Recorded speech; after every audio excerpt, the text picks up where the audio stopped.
Bonsoir frères et sœurs, bonsoir à tous. C'est un privilège encore pour nous d'être là ce soir, sachant que le Seigneur a sûrement quelque chose pour chacun de nous. On ne va pas repartir comme on est arrivé. Le Seigneur est fidèle, il nous connaît chacun de nous, et je crois que sa parole va nous faire du bien encore ce soir. Amen. Quand on fait face à la vérité de l'Évangile, je crois que cette vérité veut travailler pour nous, pas contre nous. Cette parole n'est pas là pour nous écraser, mais au contraire, pour nous libérer, pour nous sanctifier, pour nous faire du bien. Je crois que le Seigneur a de bonnes choses en réserve pour nous. Ce qu'on a besoin, c'est d'élargir notre cœur, de garder ce cœur tendre, ce cœur ouvert. Et je crois que si on reconnaît ce que nous sommes, si le miroir de l'Évangile vient, on veut accepter, on veut briser nos cœurs, et le Seigneur, sa grâce est là, sa fidélité est là pour nous relever, pour mettre la foi en nous, pour qu'on puisse continuer à le servir. Amen. C'est pas un bon programme, ça? Amen, frères et sœurs, non? Le Seigneur, il a de merveilleux plans pour nous. Et combien, dans mon cœur, moi, ce soir, je veux avoir ce cœur docile, ce cœur tendre, et vraiment être à l'écoute. Quand le Seigneur me parle, je veux considérer. Je ne veux pas prendre ce moment comme étant religieux, comme à l'habitude, mais que vraiment le Seigneur rajoute, construit, continue son œuvre ce soir. Amen. Donc on va se lever. Alléluia, Jésus. Seigneur, nous nous tenons devant toi ce soir. Seigneur, c'est encore un privilège d'être là dans ta présence. Seigneur, car nous savons que tu as un regard particulier sur chacun de nous. Et Seigneur, nous ne voulons pas être légers dans ta présence. Mais Seigneur, tu connais nos besoins, tu connais nos luttes et nos combats. Mais nous savons que tu es là, que tu es fidèle, que tu vas nous accompagner. Seigneur, tu ne t'es pas trompé, Seigneur, en nous emmenant ce soir ici. Mais Seigneur, tu as des plans merveilleux pour chacun de nous. Et Seigneur, nous voulons tourner nos regards vers toi ce soir, nous attendre à toi, avoir une oreille attentive à ce que tu vas mettre dans le cœur de ton serviteur. Seigneur, visite-nous par ton esprit ce soir. Seigneur, que le ministère de l'esprit soit à l'œuvre pour nous sanctifier, pour nous libérer. Seigneur, pour nous rendre, Seigneur, de plus en plus à ton image. Seigneur, car nous voulons te servir. Nous voulons, avant que tu reviennes, Seigneur, marcher de plus en plus dans tes voies et dans ta volonté, Seigneur. Seigneur, que nous puissions te glorifier et que tu puisses te servir ton serviteur encore ce soir pour nous parler. Merci, Seigneur. Alléluia. Alléluia. Alléluia. Le Seigneur règne. Alléluia. Alléluia. Alléluia. Le Seigneur tout-puissant règne. Il a montré sa puissance et triomphé avec force. Il est vainqueur sur les ténèbres et la mort. Il a brisé toutes nos chaînes, libéré les prisonniers. Par sa grâce, nous sommes sauvés. Alléluia, Alléluia, Alléluia. Le Seigneur règne. Alléluia, Alléluia, Alléluia. Le Seigneur tout-puissant règne. Il a montré sa puissance et triomphé avec force. Il est vainqueur sur les ténèbres et la mort. Il a brisé toutes nos chaînes, libéré les prisonniers. Par sa grâce, nous sommes sauvés. Alléluia, Alléluia, Alléluia. Le Seigneur règne.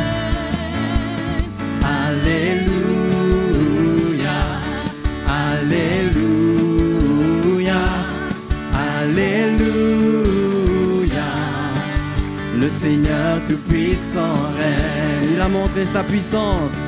Il a montré sa puissance et triomphé avec force.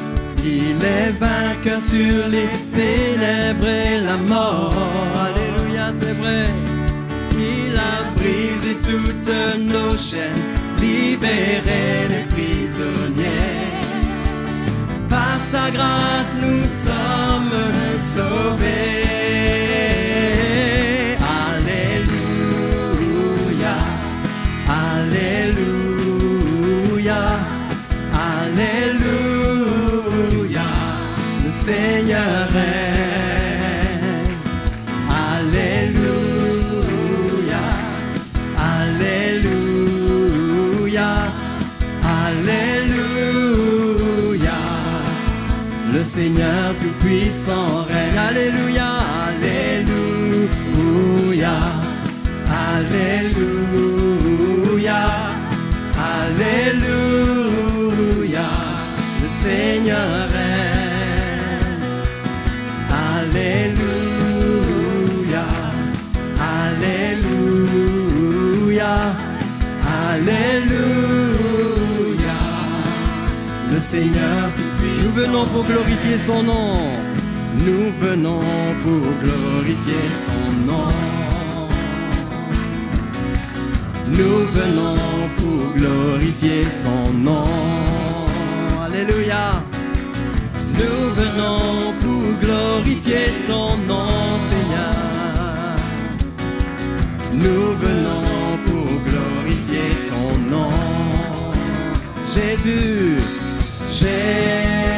Jésus, tu es mon roi. Jésus, tu es Seigneur. Jésus, tu es mon roi. Jésus, tu es ma récompense. Nous venons pour glorifier ton nom.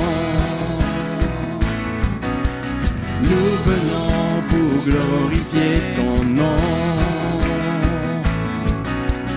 Nous venons pour glorifier ton nom. Nous venons pour glorifier ton nom. Jésus, tu es mon roi.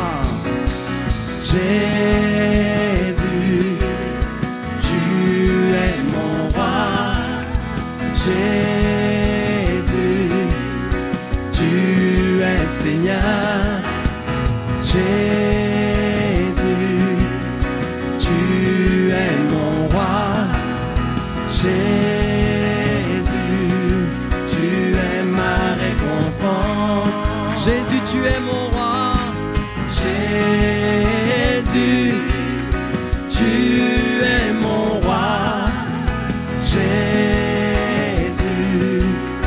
tu es Seigneur.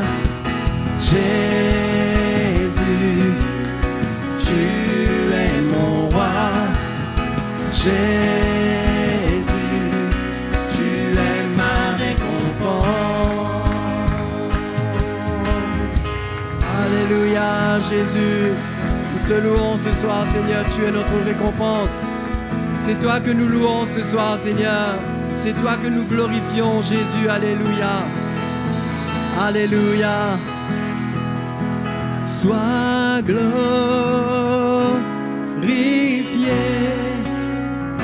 Sois élevé.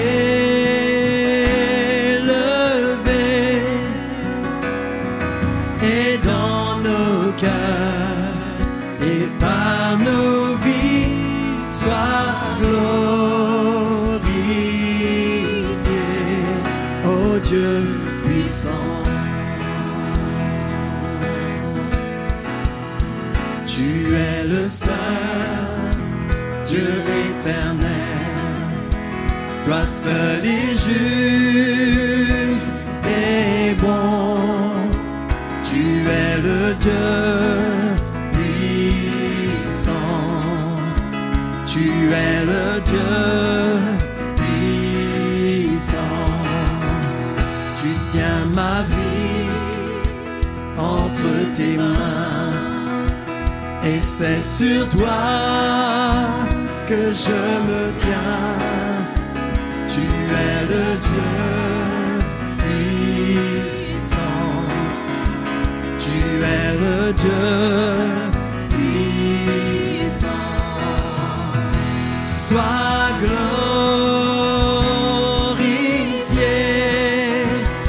sois élevé,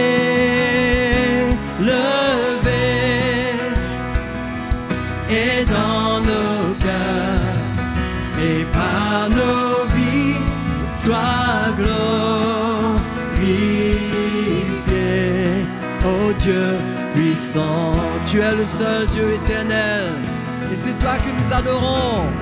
Tu es le seul Dieu éternel, toi seul est juste et bon. Tu es le Dieu puissant, tu es le Dieu puissant. Tu tiens ma vie, Seigneur. Alléluia, et c'est sur toi que je me tiens. Tu es le Dieu puissant, tu es le Dieu puissant. Sois glorifié, sois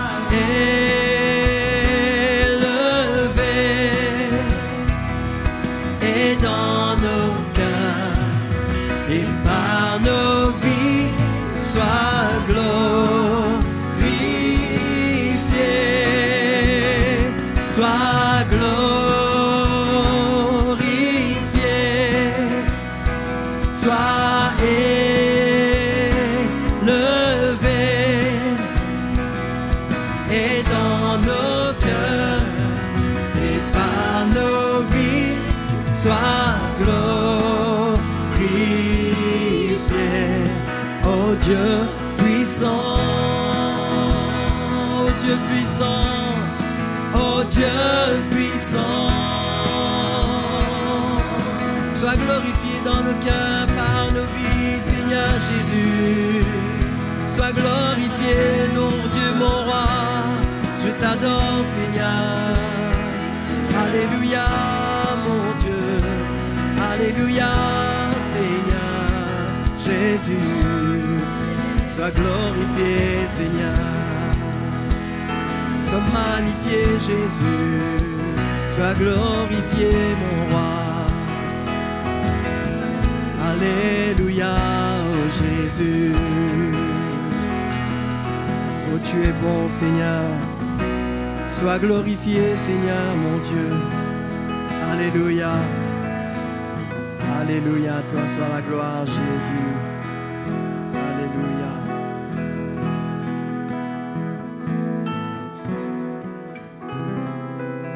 Alléluia. Alléluia.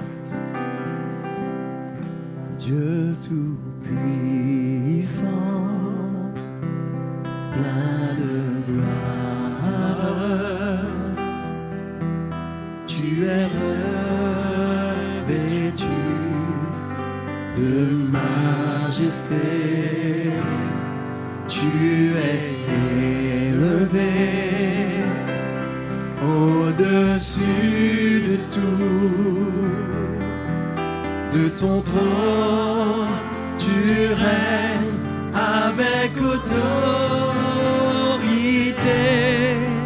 Sois élevé, oh Seigneur. Sois élevé, oh Seigneur, par ton peuple là, dans ta présence, qui crie Saint est le Seigneur. Sois élevé,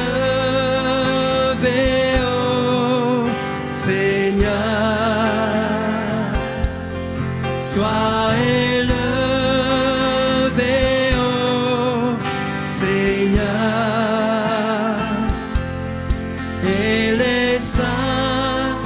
devant toi se prosterne.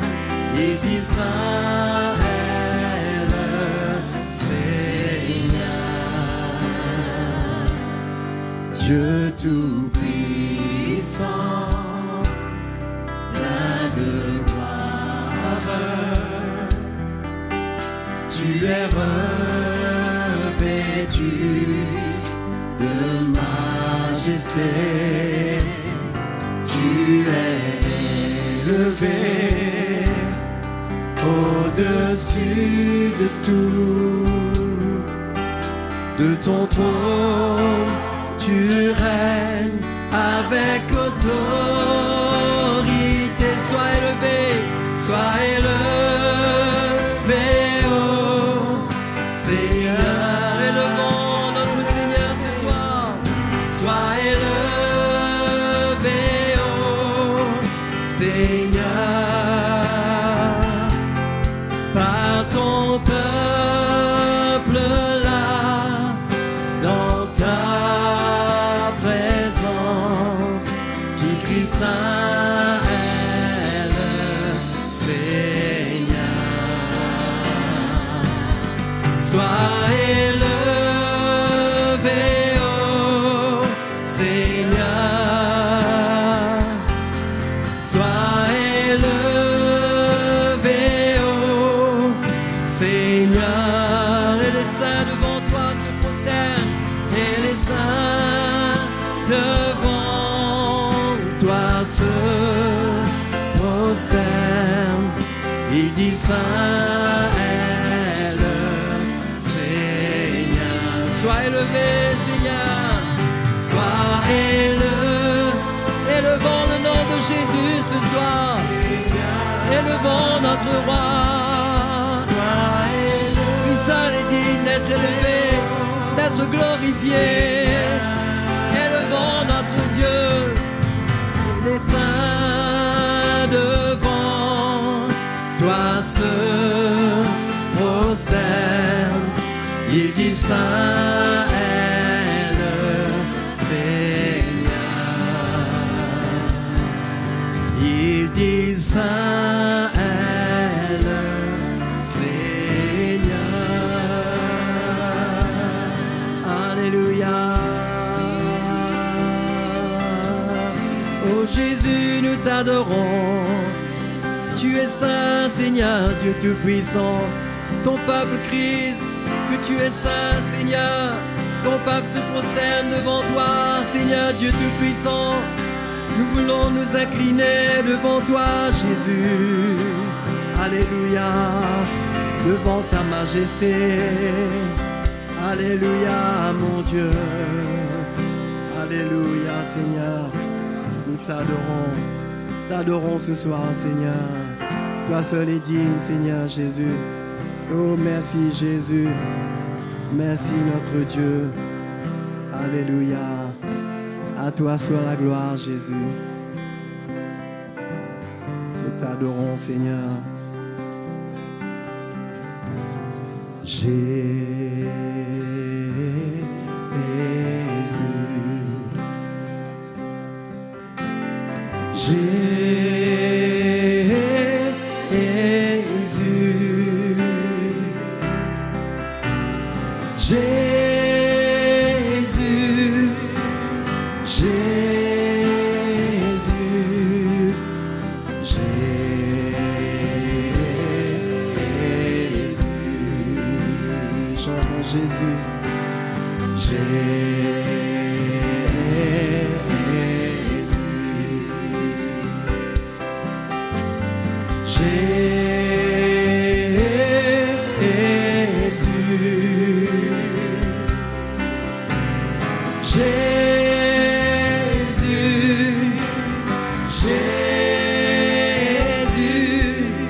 Jésus,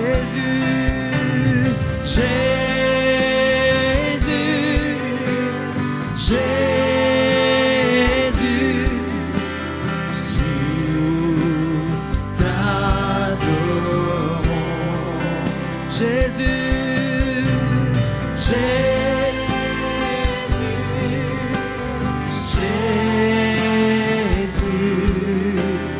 nous t'adorons.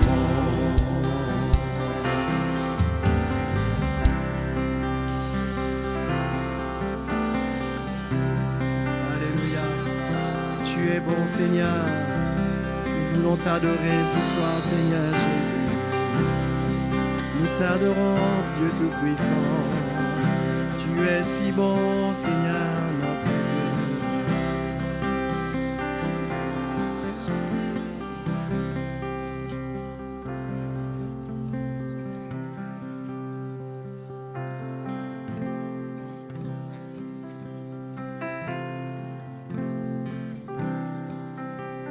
Te louons.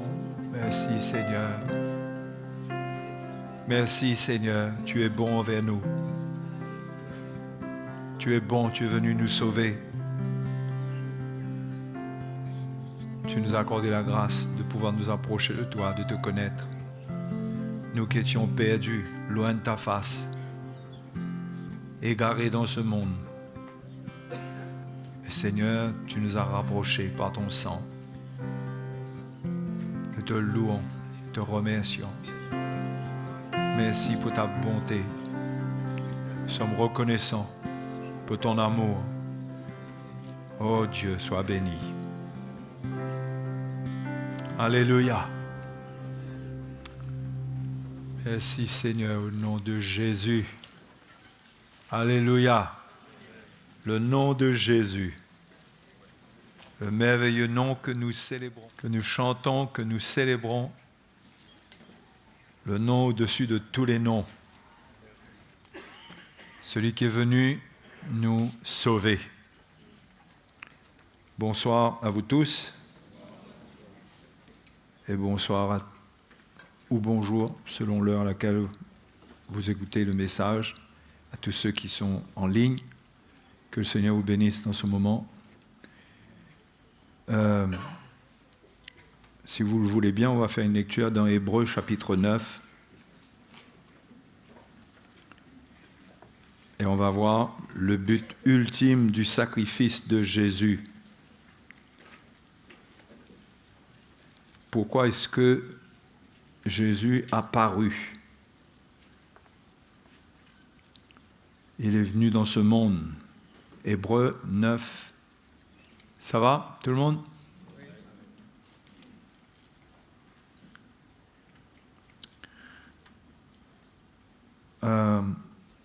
Le verset 25. Et ce n'est pas pour s'offrir lui-même plusieurs fois qu'il y est entré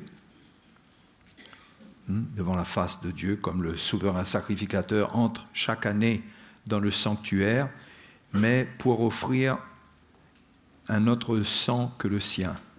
Autrement, il aurait fallu qu'il ait souffert plusieurs fois depuis la création du monde. Mais maintenant, à la fin des siècles, il a apparu une seule fois pour effacer le péché, ou certaines versions disent pour abolir le péché par son sacrifice. Ça, c'est le but pour lequel Jésus est venu dans le monde, et c'est son œuvre dans nos vies. Ça se traduit par le travail qu'il opère dans nos vies. C'est pour nous délivrer du péché. Si on n'expérimentait rien d'autre que cela, eh ben, on atteindrait le but pour lequel Jésus est venu mourir dans ce monde. Peu importe si on n'est pas riche, si on n'est pas béni, si on n'a pas des bénédictions, si on n'a pas tout ce qu'on aurait aimé avoir, mais l'important, c'est d'expérimenter le but pour lequel le Seigneur est venu. C'est d'effacer le péché. Hein? Dans ce monde, dans nos vies. OK? Et quand on va dans Jean chapitre 8, verset 30, Jésus parle de l'esclavage du péché.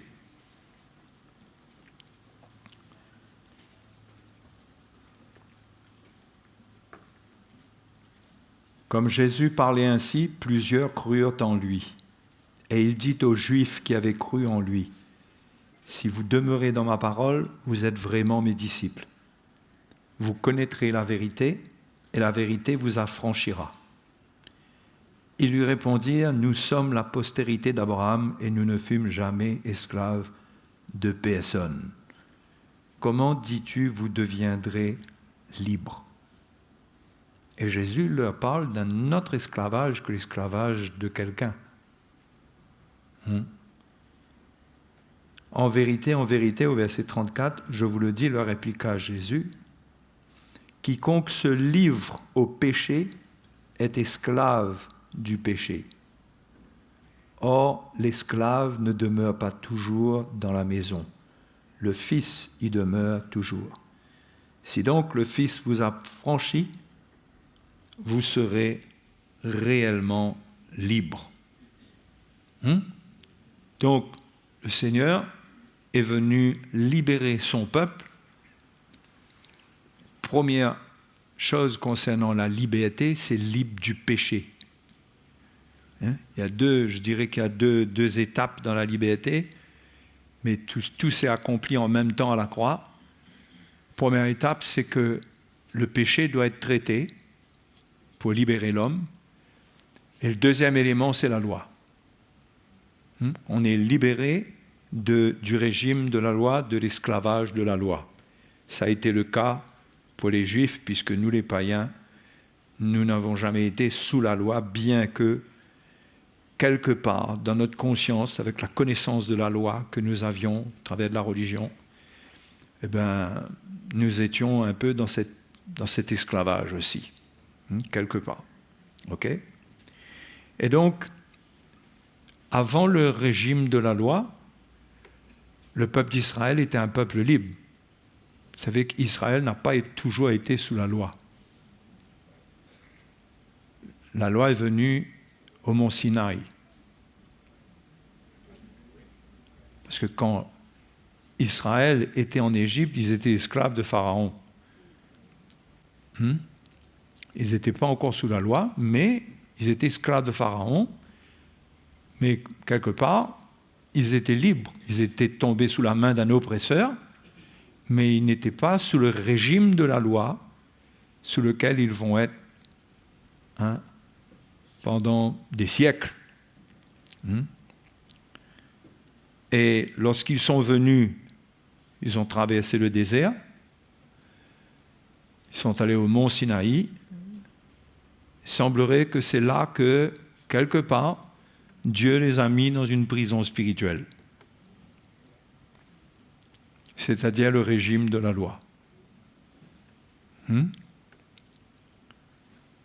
Au fait, Dieu, l'Épître aux Romains nous dit que Dieu a mis tous les hommes dans ce genre de prison-là.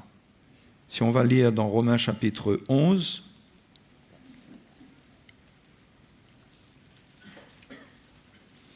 la prison de la désobéissance. Parce que le régime sous lequel Israël est entré, ça ne stimulait pas l'obéissance.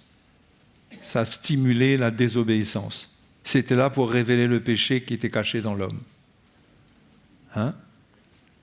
Mais tous les hommes, la Bible nous dit, et c'est bon qu'on comprenne cela, chapitre 11, verset 30, « De même que vous avez autrefois désobéi à Dieu, par le païen là,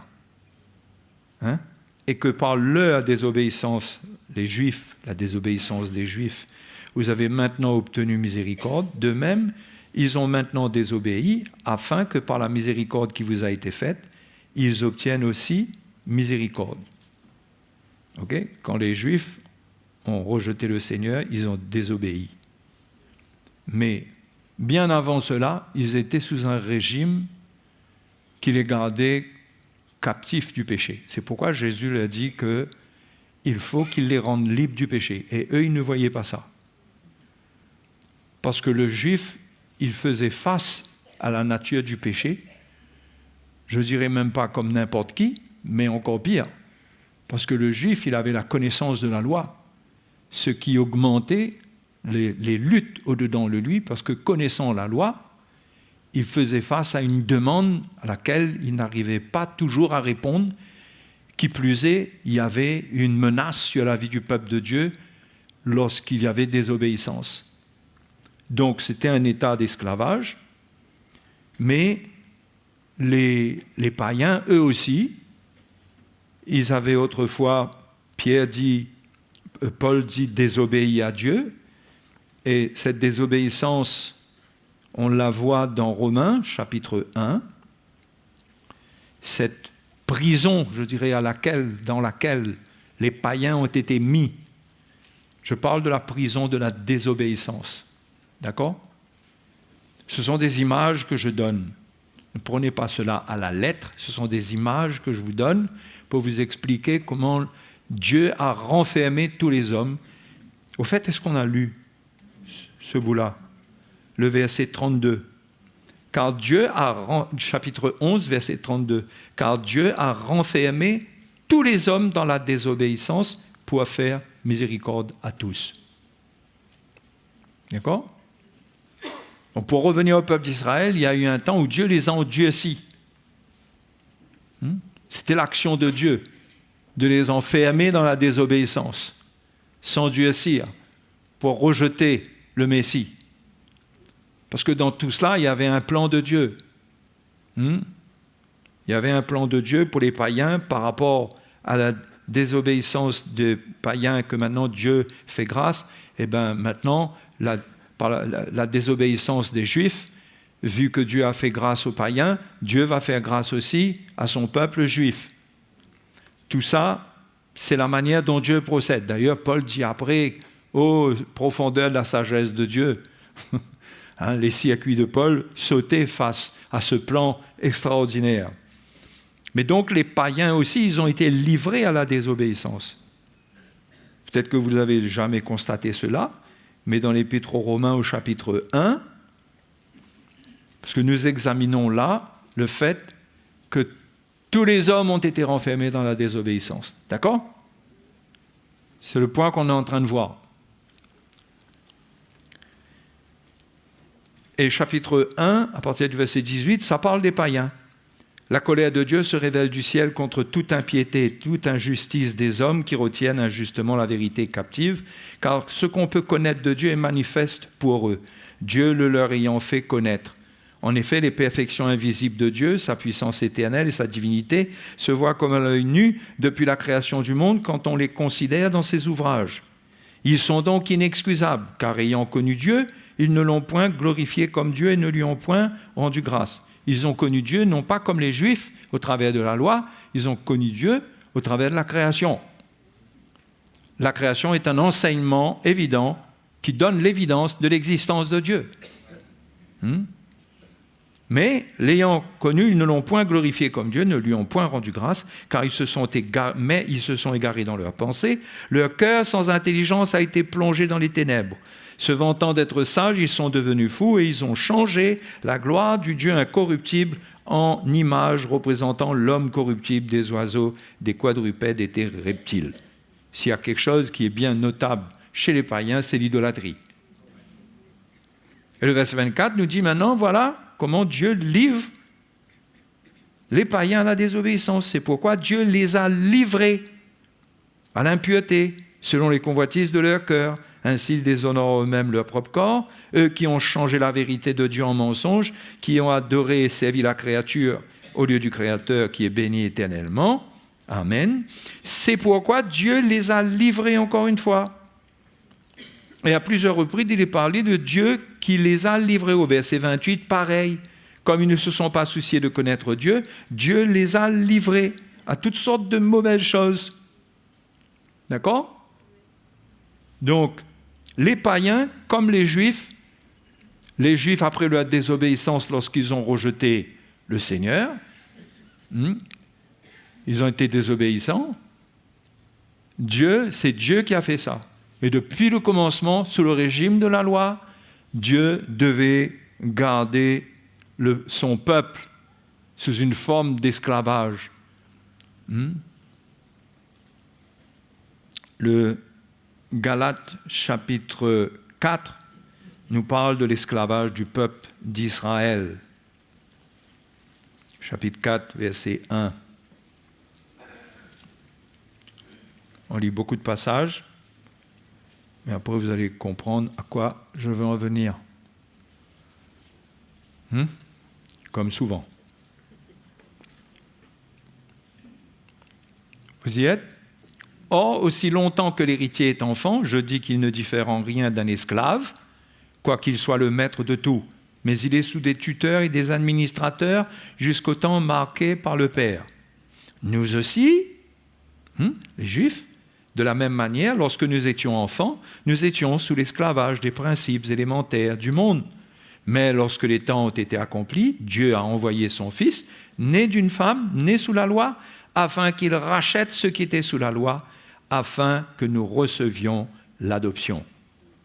Donc, c'est comme si que Dieu a mis son peuple sous l'esclavage de la loi, des principes de la loi, jusqu'au temps où Jésus est venu, et Jésus les a retirés de la prison dans laquelle ils étaient.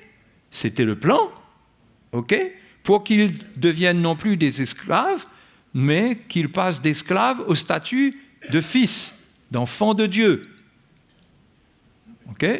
Donc ça, c'est le plan de Dieu. Galates chapitre 3. Galates chapitre 3, verset 23. Avant que la foi vienne, nous étions enfermés sous la garde de la loi. Enfermés.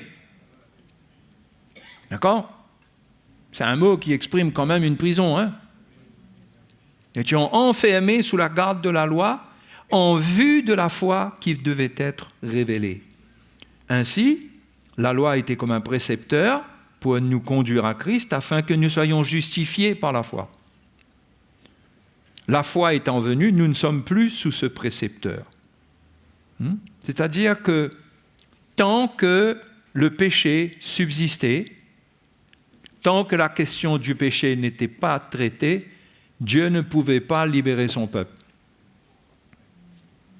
Vous comprenez? En vue de la libération qui allait venir par la foi, Dieu les a mis comme dans une prison, sous la garde de la loi, parce que Dieu ne libère pas des pécheurs. Il ne rend pas libres des pécheurs dans le sens qu'il ne les rend pas libres avec le péché. Il faut traiter le péché, et quand la foi est venue et qu'on a pu croire en Jésus-Christ et qu'il nous libère du péché, là, Dieu a pu enlever la loi et son peuple pouvait devenir libre. Qui a suivi? Tant qu'il y a le péché, il ne peut pas y avoir de liberté. Sinon, c'est dangereux. Il fallait que la question du péché soit bien traitée et que là, une fois que le péché est vaincu et ôté, Dieu enlève la loi pour rendre ceux qui viennent à Christ libres.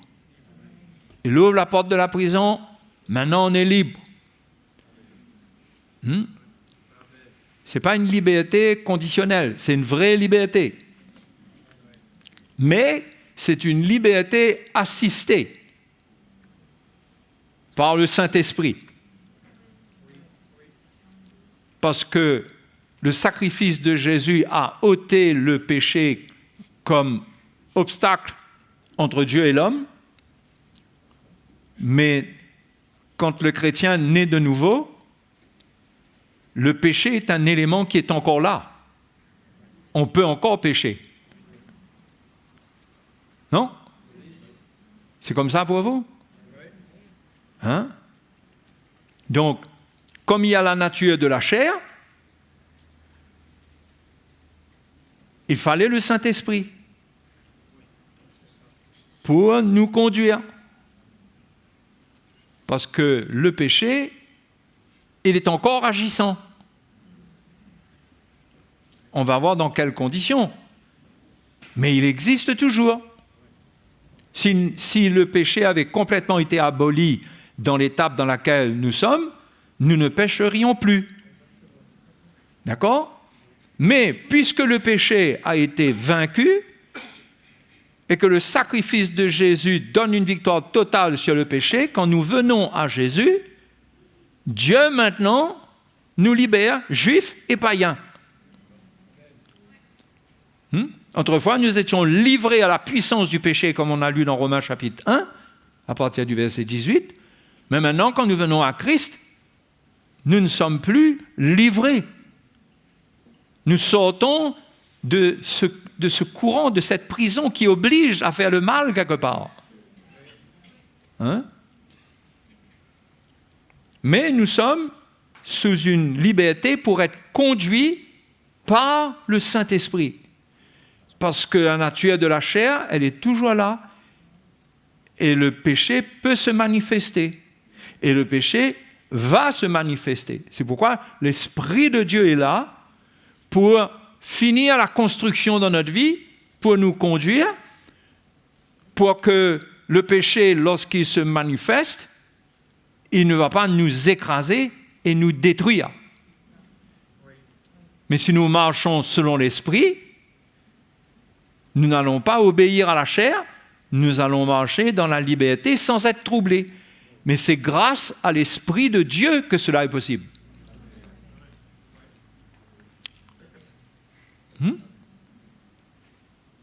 C'est mystérieux ce que je viens de vous dire là? Vous comprenez? Hein? Donc, qu'est-ce qui se passe? Après la croix, à la croix, le péché est condamné. Tout le monde sait ça. Romains chapitre 8 nous dit « Dieu a condamné le péché dans la chair ». Le péché est condamné. OK? Donc, quelque part, c'est comme si que Dieu prend le péché, il est condamné, et le met dans une prison. C'est une image. Hein? Pour le rendre inopérant, pour qu'il n'agisse pas. Parce que le péché est condamné, quand quelqu'un est condamné, il va en prison.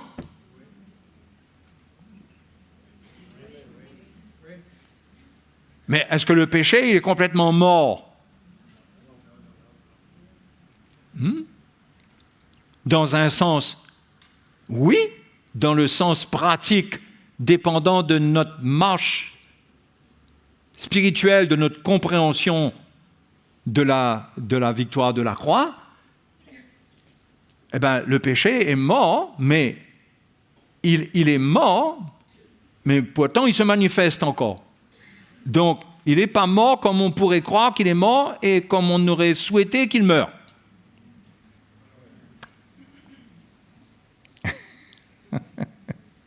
Qu'est-ce que c'est que cet enseignement-là? Hein? Donc le péché est condamné, c'est une image. Il est mis en prison. Il n'est pas tué là. Parce que s'il était mort, il ne se serait plus manifesté. Tout le monde est d'accord avec ça?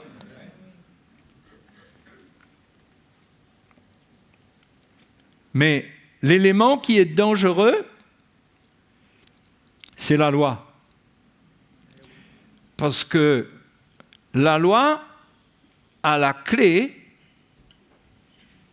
pour contribuer à la manifestation du péché. Ce n'est pas mon invention, hein? Si vous lisez dans Romains chapitre 7,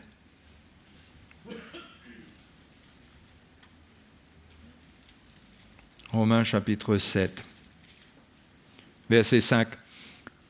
Car lorsque nous étions dans la chair, les passions des péchés provoquées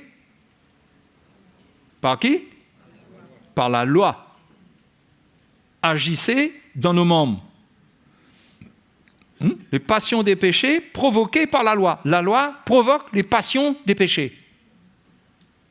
Donc, la loi, quand elle est présente, exprimée, manifestée, elle suscite les passions des péchés. Elle ne contribue pas à la sanctification, bien au contraire. Pourtant, la loi est sainte. Mais le régime de la loi ne contribue pas à la libération. Au contraire.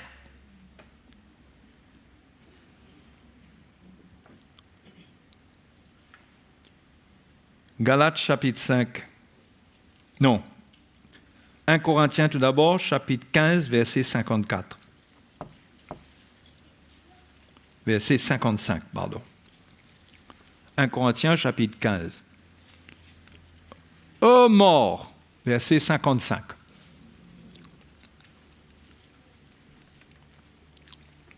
Ça va?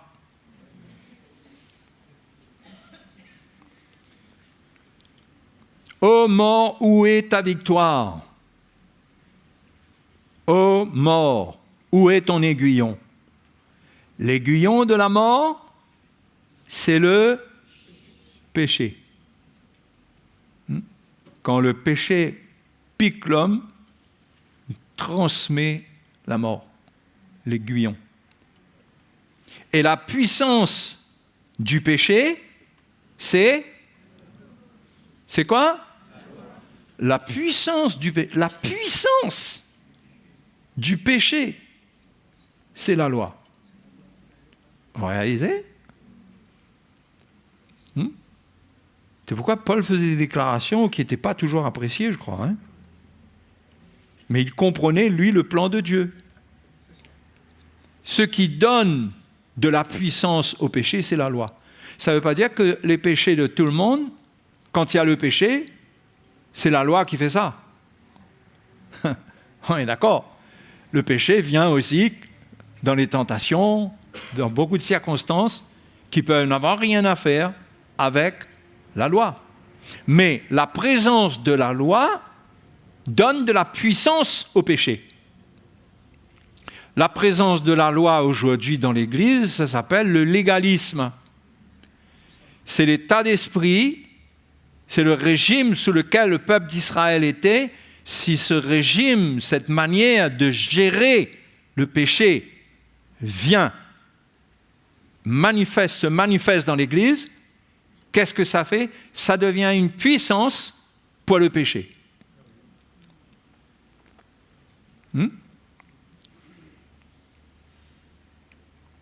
Ah oui. C'est pourquoi il faut faire attention à ramener la loi dans l'Église. Et ce légalisme provoque des problèmes, surtout dans les relations. Surtout. Allons lire dans Galates chapitre 5.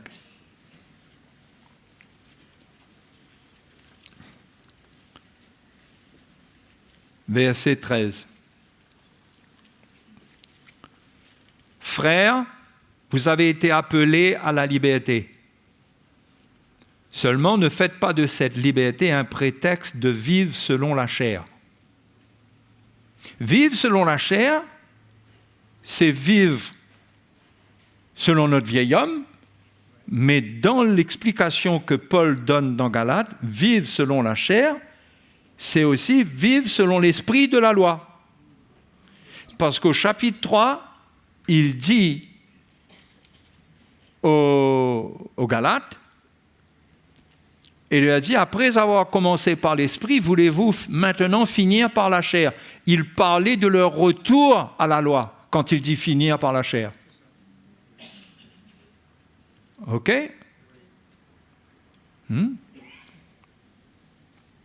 Donc,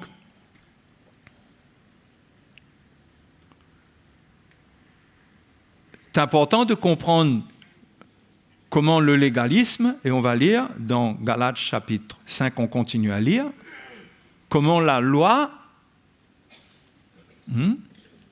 peut revenir et susciter un autre état d'esprit que l'esprit de l'Évangile qui doit être là et qui doit régner dans l'Église. Frères, vous avez été appelés à la liberté, seulement ne faites pas de cette liberté un prétexte de vivre selon la chair, mais rendez-vous par amour serviteurs les uns des autres.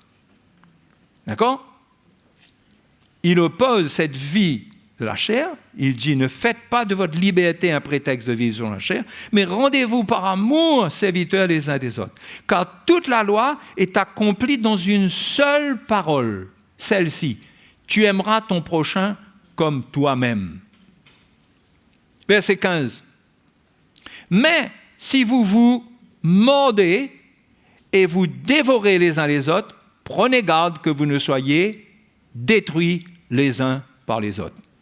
C'est-à-dire que si vous ramenez le légalisme va libérer le péché dans les relations et on va commencer à se mordre les uns les autres jusqu'à se être détruits les uns par les autres.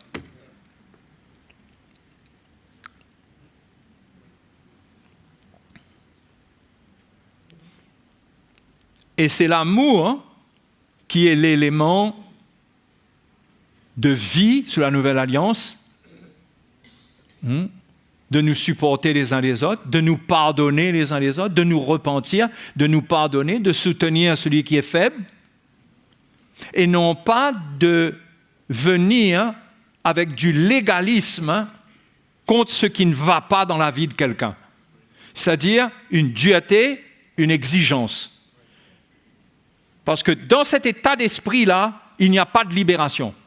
Ce n'est pas l'esprit de Christ. Quand il y a cet état d'esprit-là dans les relations, il y a de l'endurcissement.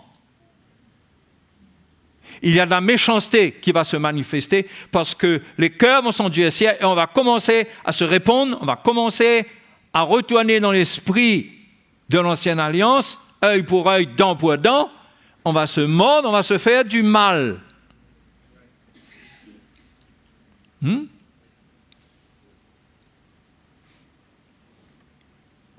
Et le légalisme joue un rôle dans la libération du péché, qui a été mis en prison.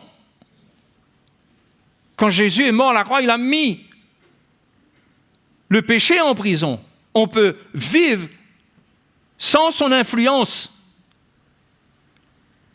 Mais quand on vient avec le légalisme, on provoque le péché chez l'autre. On provoque des mauvais états de cœur. On n'amène pas quelqu'un à ouvrir son cœur. On vient exiger comme ça se passait sous la loi. Ça s'appelle le légalisme.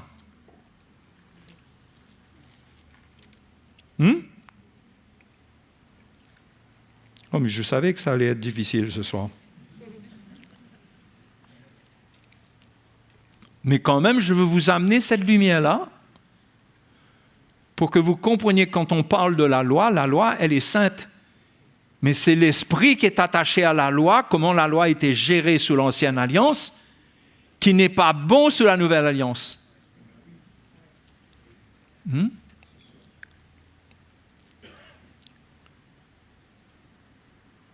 Quand la loi a été donnée en premier lieu, c'était par le décalogue au Sinaï. Et par la loi s'adresse directement au péché.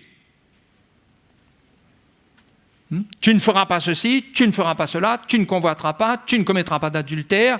Tu ne feras pas, tu ne feras pas. Par des interdictions. Rien que ça suscite une opposition dans l'homme, ça suscite le contraire de ce que Dieu lui montre. Ah oui, parce qu'il n'y a pas de libération là-dedans. Il y a un défi à relever, mais on n'a pas l'esprit, le péché n'a pas été ôté, on est esclave de la nature du péché, donc on se retrouve face à une loi, face à laquelle on est impuissant. Non ? Donc, la loi, elle s'adressait au péché dans l'homme, s'adressait à l'homme en tant qu'un pécheur, et ne pouvait rien faire d'autre que de lui interdire les choses, de faire les choses qui ne sont pas bonnes. Lui interdire. Mais en faisant cela, l'esprit de la loi provoquait les réactions du péché dans l'homme. Oui. J'entends beaucoup de oui, oui. Mais c'est oui même.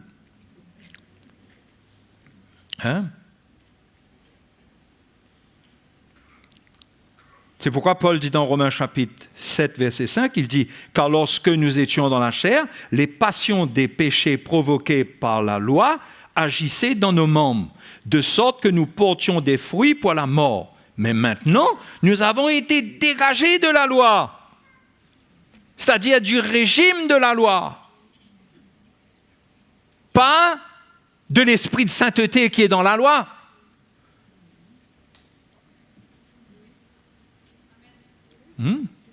Mais du régime de la loi. Mais maintenant, nous avons... Oui, car lorsque nous étions dans la chair, nos membres, de sorte que nous portions des fruits pour la mort. Vous voyez les fruits qu'on portait pour la mort. Parce que la loi, c'est la puissance du péché. Et le péché, c'est l'aiguillon de la mort. Donc ça provoque la mort. Oui, c'était sérieux sous l'ancienne alliance. C'était une prison. Pas moyen de s'échapper. On ne réalise pas ce que Jésus a fait pour nous, même si nous n'étions pas dans cette prison comme les Juifs. Mais vous réalisez ce que les Juifs ont souffert? C'est ça qu'il faut comprendre là, dans l'étape de ce que je suis en train de vous transmettre. C'est que le retour de la loi,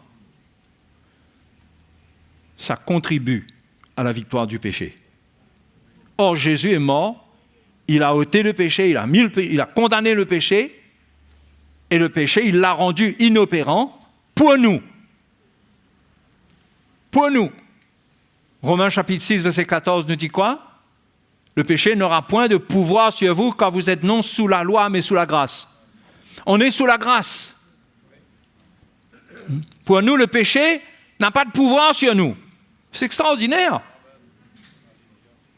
Le premier pouvoir que le péché perd par la mort de Jésus sur la croix, c'est le pouvoir de condamnation. Parce que le péché amène la condamnation. C'est le premier. Et on reçoit ça par la justification. On est justifié. Il n'y a plus de condamnation du péché sur notre vie. Quand le péché se manifeste, on se repent de tout notre cœur et le péché retourne en prison. Vous comprenez l'image? Il ne peut plus continuer à nous tourmenter. Mais s'il y a du légalisme, on laisse le péché dehors pour continuer à nous condamner, à nous fatiguer. Son pouvoir de condamnation continue à cause du légalisme. Parce que le légalisme détient la clé de cette prison, il ouvre la porte de la prison et le péché recommence à condamner. C'est pourquoi la loi, le légalisme sont des choses dangereuses dans l'Église. Il y a au moins 2 ou 3 qui me suivent là?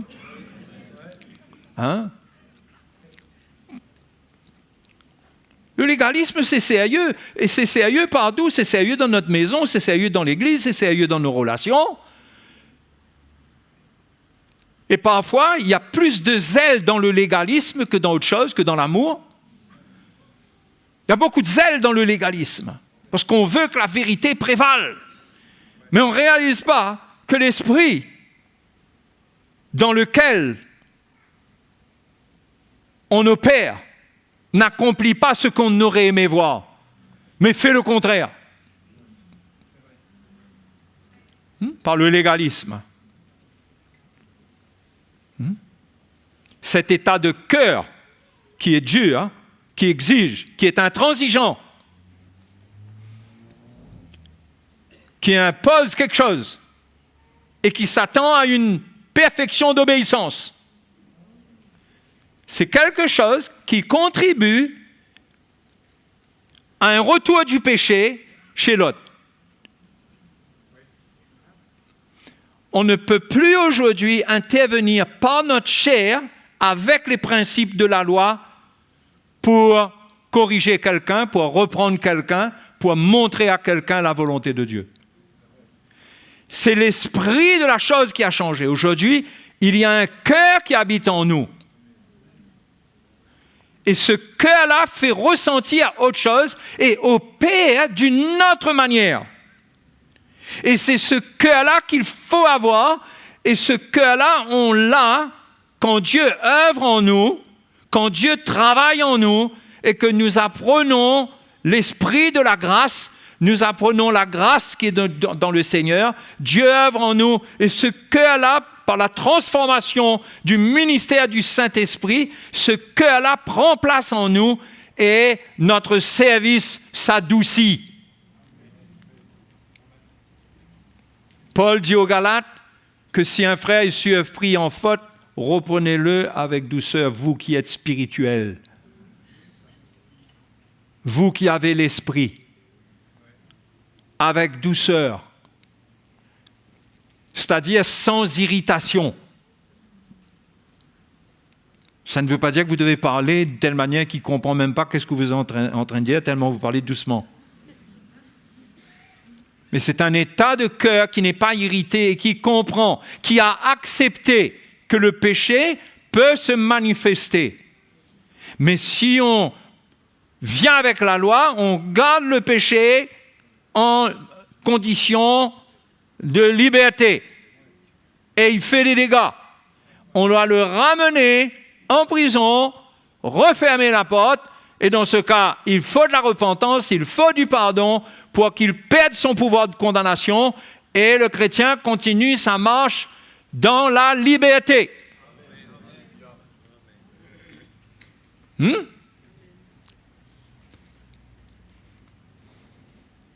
avez remarqué que quand les pharisiens amènent cette femme qui a été prise en flagrant délit d'adultère à Jésus, Jésus ne mentionne même pas son péché. Vous avez remarqué ça? Jésus ne lui demande pas des comptes comme les pharisiens. Les pharisiens avaient une manière d'opérer. Il dit voilà ce qu'elle a fait, voilà ce qu'elle mérite. Et ils ne réalisaient pas qu'en faisant comme ça, finalement, ils se condamnaient eux-mêmes parce qu'eux-mêmes, ils avaient des péchés. C'est pourquoi, quand on marche dans la grâce, notre propre nature du péché, nos faiblesses, ne se retournent pas contre nous, mais on peut servir le Seigneur, on peut reprendre un frère, on peut éclairer un frère avec douceur, avec amour, sans que cela se retourne contre nous. Mais si on vient avec le légalisme, nous-mêmes ne sommes pas protégés. Et croyez-moi, frères et sœurs, ce n'est pas une philosophie, c'est un travail que Dieu doit opérer dans nos vies, parce que la loi vient rapidement dans nos attitudes, dans la manière que nous parlons. Rapidement. Et quelqu'un ne ressent pas le cœur du Seigneur en nous. Rapidement. C'est quand Dieu nous brise qu'on a un autre cœur. Et Jésus dit à cette femme, « Femme, personne ne t'a-t-il condamné ?» Elle dit, « Ben non. » Il dit, « Ben moi aussi, je ne te condamne pas. Va et ne pêche plus. » Il ne met pas une loi sur elle. Il lui transmet, il lui fait ressentir un cœur pour qu'elle continue, elle retrouve sa liberté, parce qu'elle allait mourir, pour qu'elle retrouve sa liberté, mais cette fois-ci avec la crainte de Dieu dans son cœur. C'est comme celui qui avait été guéri, je crois que c'était à la piscine de Bethesda. Et le Seigneur le trouve plus tard. La Bible dit qu'il avait été chassé par les pharisiens parce qu'il avait donné des explications qui ne leur avaient pas plu. Et Jésus l'avait appris et Jésus l'a retrouvé. Et Jésus s'est présenté à lui comme le Fils de Dieu. Et il s'est prosterné devant le Seigneur. Je crois que c'est à lui, je vérifie, que le Seigneur dit « Va et ne pêche plus, de peur qu'il ne t'arrive quelque chose de pire. » Je veux m'assurer que ma mémoire ne me joue pas de tout. C'est dans Jean chapitre 5, ça. Verset 14. Merci, mon frère. Oui, verset 14. Depuis, Jésus le trouva dans le temple et lui dit « Voici, tu as été guéri. Ne pêche plus de peur qu'il ne t'arrive quelque chose de pire. » Donc, le Seigneur n'amène pas dans ce qu'il fait un esprit de légèreté par rapport au péché. Il connaît bien la nature du péché et le péché peut détruire quelqu'un.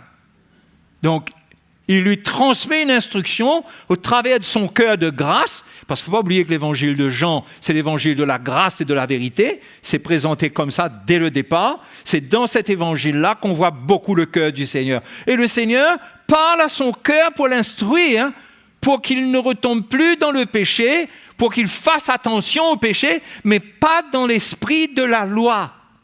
C'est un cœur qu'il transmet. C'est comme pour la femme qui a fait l'adultère. Il transmet un cœur, son pardon, afin que cette femme, dans sa liberté, elle se souvienne de l'amour de Dieu pour elle et qu'elle prenne en haine le mal qu'elle a commis. Et c'est ça la puissance qui agit sous la nouvelle alliance. C'est ce cœur-là. L'autre cœur qui est légaliste excite le péché, provoque le péché, suscite le péché et n'améliore pas les situations. C'est pourquoi, si on comprend cette vérité, il y a beaucoup de situations dans notre vie qui arrêteraient d'avoir de créer autant de problèmes. Beaucoup. La loi en nous aggrave les situations. Mais la grâce nous fait garder la foi dans le Seigneur.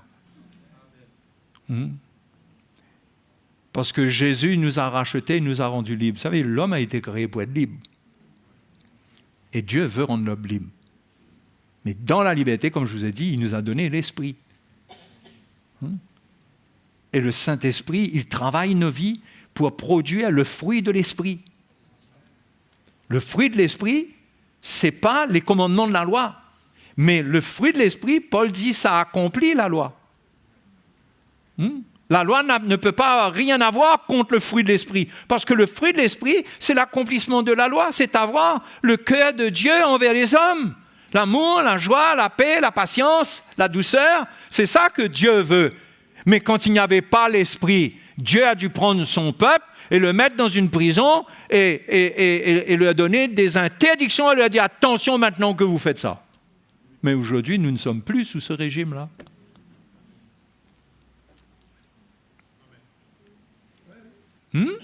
Est-ce que ça devient plus clair?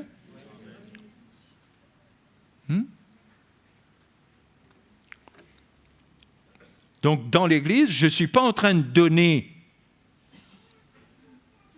une bonne justification pour que dans nos états de cœur, dans ce qui nous arrive, qu'on dit « ouais, ben, c'est à cause de la loi ». Non, c'est peut-être tout simplement ton cœur. Je parle de quelque chose qui contribue, qui aggrave les situations.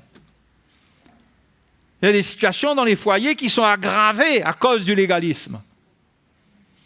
Parce qu'on focalise sur le péché. On amène la parole de Dieu contre le péché. On amène un défi direct sur le péché. Mais sous la grâce, le Seigneur ne fait pas cela. Il s'est déjà occupé du péché. Il nous demande de nous aimer les uns les autres. Ça ne veut pas dire qu'on tolère maintenant le péché. On peut se reprendre, on peut se parler, mais avec amour, avec douceur. Pas comme si on parle au péché, là. On ne parle plus ni au péché, ni à un pécheur. On parle aux enfants de Dieu qui sont libres. C'est notre état d'esprit. Et vous avez remarqué que tous les commandements de la loi, c'est tu. Tu ne feras pas, tu ne feras pas, tu ne feras pas. Ça vise l'individu directement. Mais le nouveau commandement du Seigneur, c'est quoi? C'est pas tu, c'est aimez-vous les uns les autres. Aimez-vous les uns les autres comme je vous ai aimé. Il n'amène pas un commandement pour dire il faut pas. Ça, c'est des choses qu'on sait dans notre conscience, dans notre cœur. La loi est gravée dans notre cœur. Mais Dieu veut qu'on ait la foi, que c'est lui qui change notre vie. Nous sommes, Éphésiens chapitre 2 nous dit, nous sommes son ouvrage. Nous ne sommes pas l'ouvrage des hommes. Nous sommes son ouvrage. Si quelqu'un doit dire quelque chose, doit faire quelque chose, c'est dans le même esprit et avec le même cœur que le Seigneur. Sinon, il n'est pas en train de construire. Paul dit dans Corinthiens que la lettre tue, l'esprit vivifie. L'esprit, c'est ce cœur dont je vous parle là. La lettre, c'est l'esprit de la lettre quand elle vient. Tu as fait ça, tu ceci, tu cela. Et ça tue vraiment. Parce que le tu, ça accuse. On sent derrière ça, non? Mais Jésus, lui, quand il vient exprimer le nouveau commandement, il dit, il ne vient pas viser quelqu'un concernant un péché. Le nouveau commandement, c'est aimez-vous les uns les autres comme je vous ai aimé. Incroyable quand même. Ça nous montre que nous ne sommes pas en mission contre le péché dans la vie de nos frères et sœurs. Personne n'est missionné pour aller représenter le décalogue de Moïse. Mais on peut se parler, mais dans l'amour, s'instruire dans l'amour, avec respect, sachant que nous-mêmes, Paul dit dans Galates chapitre 6, on peut être tenté, on peut tomber. Donc, il y a une approche qui est très malsaine, il y a une manière de gérer ce qui ne va pas, le mal, qui est malsaine.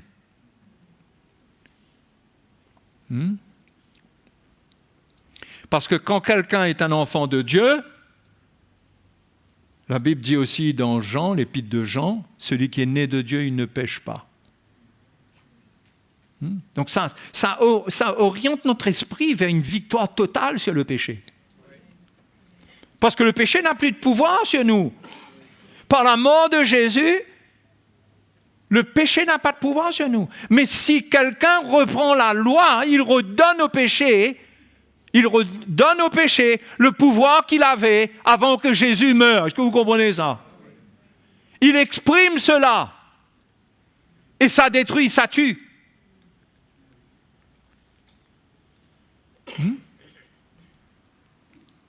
C'est pourquoi tous les enfants de Dieu doivent apprendre du Saint-Esprit, le ministère de l'Esprit au travers de nos vies, dans nos rapports, dans notre relation, dans notre compréhension, même de la discipline dans l'Église. C'est l'amour. Même quand on dit à quelqu'un que tu choisis le péché, comment est-ce que tu vas rester encore là au milieu de nous? Le but, c'est quoi? C'est de le gagner au final. C'est le gagner. Dieu ne nous demande pas de nous associer avec le péché, je ne parle pas de ça là. Mais il y a un cœur, il y a un amour, il y a un esprit dans lequel on opère, qui permet au Saint-Esprit d'agir. Mais si on amène la loi, l'Esprit de Dieu ne sera pas dedans. Ça ne veut pas dire qu'on ne peut pas prendre quelqu'un à part et lui parler, au contraire. Dans Matthieu 18, Jésus dit, si ton frère a péché, va entre toi et lui seul, reprends-le. Mais si tu l'as gagné, tant mieux. Si tu ne l'as pas gagné, prends quelqu'un avec toi. Parce que le but, c'est gagner. C'est jamais perdre. Donc, il y a un cœur qu'on a quand on va confronter quelqu'un concernant le péché. Ce n'est pas pour l'écraser, ce n'est pas pour lui montrer que c'est fini pour lui. C'est pour lui montrer, au contraire, il y a encore de l'espoir pour toi. Repens-toi. Mais si tu ne te repens pas, à la fin, la Bible dit qu'il soit pour toi comme un païen ou un publicain. C'est ce que Jésus dit dans Matthieu 18. Donc, ce n'est pas un état d'esprit qui traite le péché à la légère. Mais ce n'est pas un état d'esprit qui traite le péché avec dureté. C'est le cœur du Seigneur qui vient. Les disciples ont demandé au Seigneur quand ils ont vu cet aveugle, mais qui c'est qui a péché? Ses parents ou lui, Rabbi, pour qu'il soit aveugle? Et Jésus dit, c'est pas que c'est lui ou ses parents, c'est pour que la gloire de Dieu soit manifestée. C'est notre manière de voir les choses, hein?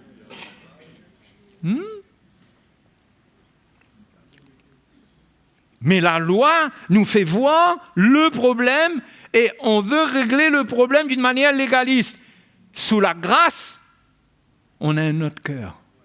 On sait que Jésus, il ne met pas une croix sur personne. Bien sûr qu'il y a des conditions comme le blasphème contre le Saint-Esprit et tout ça, bien sûr. Je ne parle pas de ça. Il met de croix sur personne. Mais nous devons, nous, jouer notre rôle convenablement. Mais ce n'est pas une technique. Dieu doit travailler notre vie. C'est pourquoi, s'il y a un niveau où l'on fait des erreurs, c'est là-dedans. Et ça devrait nous fatiguer. Quand quelqu'un se décourage à cause de nous, quand on voit qu'on n'a pas manifesté le cœur du Seigneur, on devrait marcher dans la crainte de Dieu, se repentir, briser notre cœur et dire, Seigneur, donne-moi un autre cœur. Ce n'est pas le cœur que tu veux que j'ai pour mon mari, pour ma femme, pour mes enfants. Ce n'est pas cette loi, ce légalisme, enlève cela de moi. La loi ne supporte pas de voir certaines choses. Oui, c'est l'esprit de la loi, ça. Tu ne feras pas. La loi ne supporte pas de constater des problèmes. Comment tu as pu faire ça? Pourquoi tu as fait ça? La loi dresse un tribunal. Dresse un tribunal. Demande des comptes. Ça, c'est la loi. La grâce, quand on ressent le brisement de quelqu'un, la grâce pardonne. Fini. Fini. Le légaliste, il revient toujours sur le problème. Ah, je savais ça. Ah, j'avais dit ça. J'avais pas dit ça. Je savais que tu recommencerais. Le légaliste, il n'a pas de foi pour que les choses s'arrêtent. Et il porte un état de cœur qui est méfiant. Vous comprenez? Il porte un état de cœur qui n'est pas animé de foi. Il ne relâche pas. Il ne relâche pas. Il revient dessus. Vous comprenez la loi? La loi, c'est ça. Elle a péché, qu'est-ce qu'on fait avec elle là, maintenant là? Cet état d'esprit qui veut nuire finalement, qui veut que justice soit faite. Mais ce n'est pas la justice de Christ à la croix. La justice de Christ à la croix, elle pardonne, elle libère. C'est cette justice-là qu'on doit transporter. Ce n'est pas la justice de la loi qui condamne. Donc, quand on voit le péché ou quand le péché agit, ça peut arriver dans notre vie et ça arrivera d'une manière ou d'une autre à un niveau plus ou moins grave, enfin voyons ça comme on veut, mais le péché se manifestera toujours quelque part au travers de notre vie. Et nous n'aimerions pas que notre cas soit pris avec un esprit légaliste. Parce qu'on aura très très mal. Mais nous aimerions la grâce. La grâce qu'on nous pardonne. Mais c'est à nous de vraiment nous repentir aussi. Sincèrement. Véritablement. Donc moi, je voulais vous encourager comme ça ce soir. Et un jour, le péché sera effacé totalement. Aujourd'hui, le péché n'a pas de pouvoir de condamnation sur nous, à condition qu'on ne ramène pas la loi pour ouvrir la porte, pour ouvrir les barreaux et relâcher le péché et lui donner de la force. Non, on ne va pas utiliser la loi. Ça va ouvrir la porte et le péché condamné va recommencer son bal. Non. On apprend à vivre en jetant ces vieilles clés de la loi là, à être patient. avoir de l'amour. À chercher à avoir le cœur pour être capable de parler à quelqu'un. Vous savez, ce n'est pas fuir la confrontation, ça. Mais c'est le faire au contraire. Parce que plus on a ce cœur-là, plus on peut parler sans détruire. Et il faut qu'il y ait une voix, souvent, qui parle pour que ça ne détruise pas. Mais ceux qui ne sont pas travaillés par l'Évangile, ils parlent, mais ça détruit.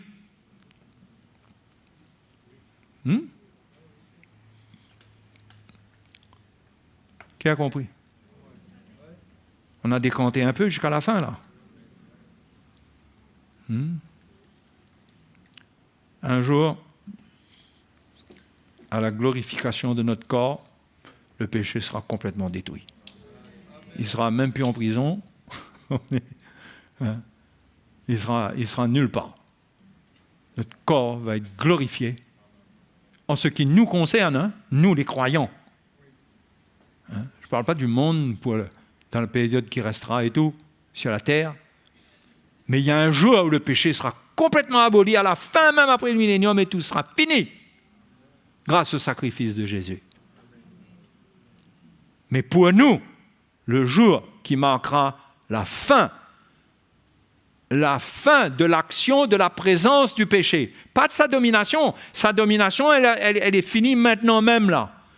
Si nous marchons selon l'esprit, nous marchons selon l'amour, nous marchons dans l'amour, nous ne donnerons pas l'occasion au péché de se manifester. Ça ne veut pas dire qu'il ne va pas se manifester à cause de cela, mais nous aurons le cœur qu'il faut pour qu'il ne domine pas.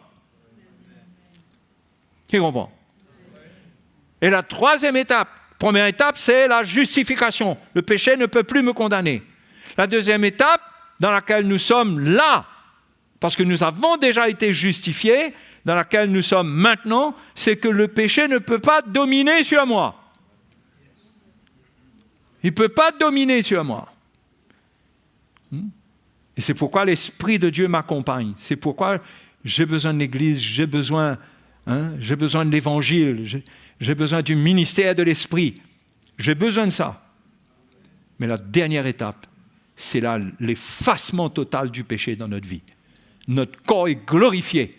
Le péché n'a plus accès dans notre vie. Nous serons libres.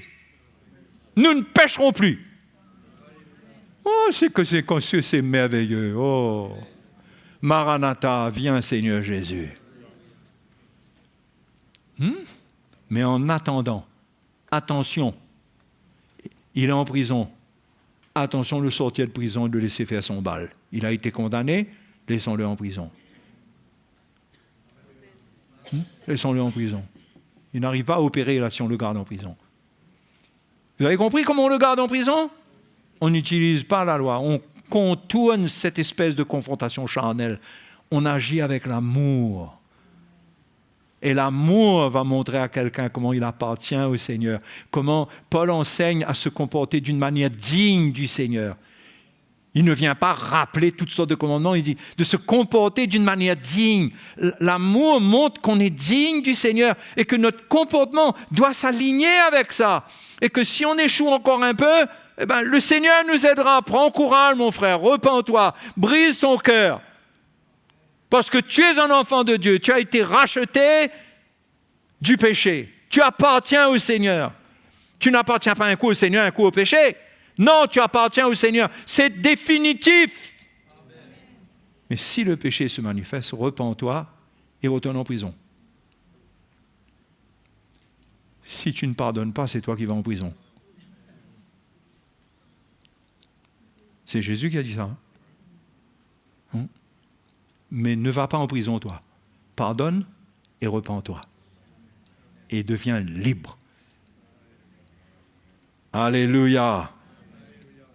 On attend ce jour.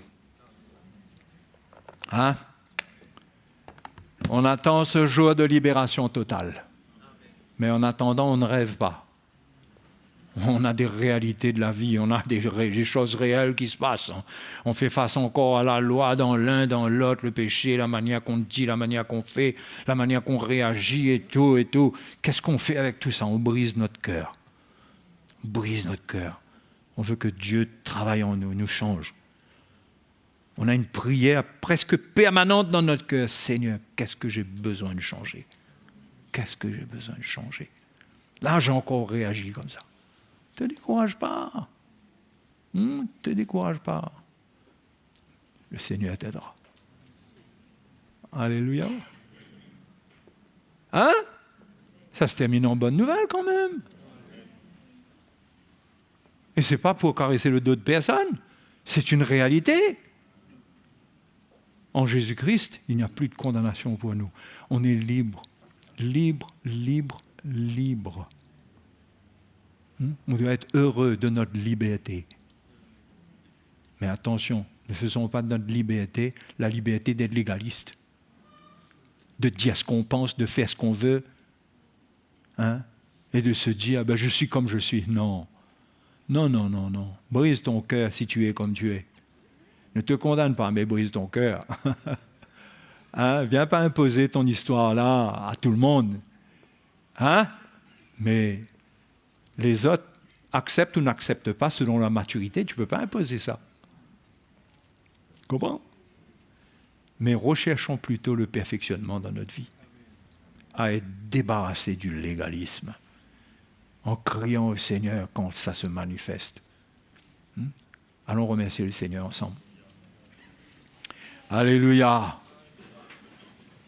La loi, le légalisme, ce poison qui détruit l'œuvre de Dieu, qui détruit, qui décourage les gens, qui rappelle aux gens leurs fautes, qui montre comment quelqu'un est indigne, qui fait ressentir à quelqu'un qu'il fait trop de fautes, tu en fais trop.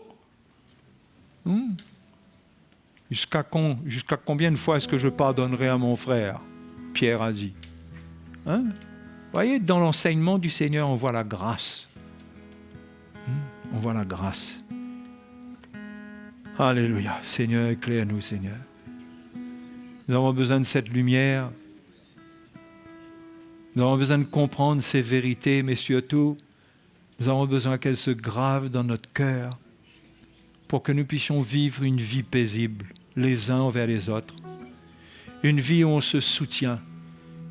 Une vie où on est prompt à écouter et pas à parler.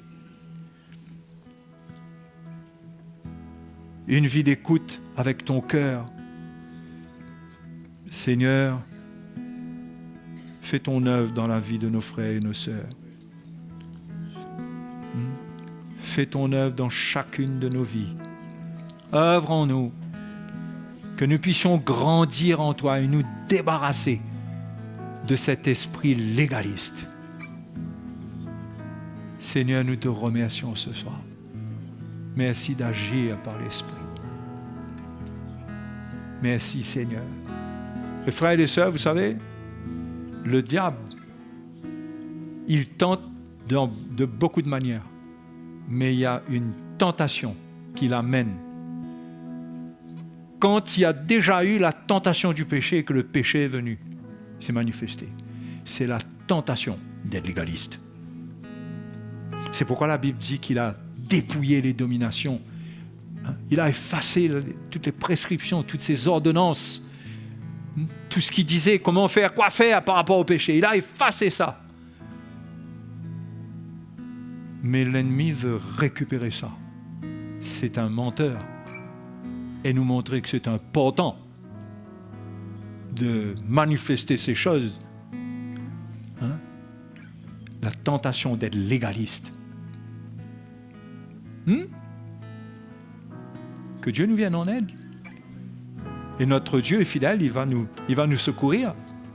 Si nous considérons son œuvre, si nous considérons sa parole, il va nous aider. Ne soyons pas légers, comprenons le glorieux appel qui nous a été adressé. Devenir comme lui, c'est-à-dire dans ce monde, porter son cœur. C'est ça que le Seigneur veut. Parce que tant qu'on sera dans la chair, on aura toujours des faiblesses de la chair. En dehors du fait de vivre dans le péché. Mais on aura toujours des faiblesses de la chair. Mais le Seigneur a vaincu pour nous. Le Seigneur est avec nous. Alléluia. Que son nom soit béni. Hein? Il y a d'espoir pour chacune de nos vies. Jouons le bon rôle dans l'amour, dans l'amour, dans l'amour. Attachons-nous à l'amour de Dieu dans notre cœur. L'amour, ce n'est pas nous associer avec le mal, mais c'est avoir un cœur pour détruire le mal, mais à la manière de Jésus. La manière dont il faisait les choses, lui, Jésus. Le cœur qu'il avait. Ceux qui comprennent cela et qui sont brisés pour transporter cela, ils vont être heureux dans leur service. Ils vont être heureux parce qu'ils vont voir que leurs enfants ouvrent leur cœur, ils vont voir que leur épouse ouvre leur cœur, il n'est pas frustré. Ils vont éviter beaucoup de catastrophes. Donc, frères et sœurs, saisissez ces choses. Saisissez ces choses dans votre cœur. Écoutez l'Évangile jusqu'à ce que ça soit gravé dans votre cœur. Alléluia. Allons louer le Seigneur. Allons le remercier ce soir de tout notre cœur. Alléluia. Un cœur pour toi, une soif de toi, oh que mon âme soit rafraîchie. Je veux chercher ta sainte face, Seigneur, crée en moi un cœur pour toi. Plus que tous les trésors que l'on me tend, plus que tout rêve accompli, plus que tous les plaisirs chers à ce monde, je n'ai qu'un seul désir. Plus que tous les honneurs rendus aux hommes, plus que toute récompense, plus que toutes les sagesses de tous les temps, je n'ai qu'un seul désir. Un cœur pour toi, une soif de toi, pour que mon âme soit rafraîchie. Je veux chercher ta sainte face, Seigneur, ô créant. Un cœur pour toi, un cœur pour toi, une soif de toi, pour que mon âme soit rafraîchie. Je veux chercher ta sainte face, Seigneur, ô crée en moi, Seigneur, ô crée en moi, Seigneur, crée en moi, Seigneur, ô crée en moi, un cœur pour toi. Alléluia. Alléluia. Cette parole de Paul dans Romains chapitre 7 qui dit que sans loi, le péché est mort. Ça résume tout ce qu'on a partagé. Sans loi, le péché est mort. C'est la loi qui donne vie au péché. Ne fatigue pas ta famille, tes bien-aimés, le peuple de Dieu avec ta loi. Et l'amour de Dieu, prêt à donner ta vie comme Jésus l'a fait. Et de cette manière, le péché est mort. Je vous ai donné l'image du péché qui est en prison. Mais cela parle de sa mort finalement, parce qu'il n'opère plus. Vous comprenez ? Sans loi, le péché est mort. Méditez là-dessus ce soir, demain, pendant la semaine, et regardez-vous devant le Seigneur sans vous condamner et laissez Dieu parler à vos cœurs pour voir. Ne vous justifiez pas. Pour voir qu'est-ce qui vous anime. Et cela vous amène à prier, à avoir une prière dans votre cœur et à marcher selon l'amour. Parce que l'amour surpasse les faiblesses des autres. Et cela donne de l'espoir à ceux qui nous entourent, qui nous entendent, qui nous côtoient. Tandis que la loi décourage. Est-ce que c'est ça qu'on veut? Allez, que le Seigneur vous bénisse. Dieu, tu es grand, digne d'être loué, digne d'être adoré. Seigneur, tu règnes, Dieu, tu es grand, digne d'être loué, digne d'être adoré.